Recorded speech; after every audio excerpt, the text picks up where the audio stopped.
So mga pamangkin, tinatanong niya kung safe daw ba ito sa breastfeeding mom. Pero syempre, nagtanong muna tayo sa nutritionist natin ng nag-manufacture nitong ating Classic Tita Collagen with Vitamin C. Mababasa nyo dito, nakalagay dito, not intended for kids, pregnant women, or lactating women. Nasa regulation din kasi yan ng ating FDA. Pero ang sinabi niya, not intended, pero ginawa ito in general para sa lahat, safe para sa lahat. So ang explanation ng isa sa mga nutritionist natin, yes, safe siya sa mga breastfeeding mom, sa mga buntis. Dahil nagsisilbi lamang ito na para siyang food.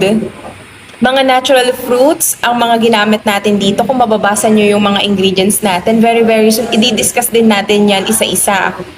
At 5 scientists din ang magpapatunay na safe itong ating Classic Tita Collagen with Vitamin C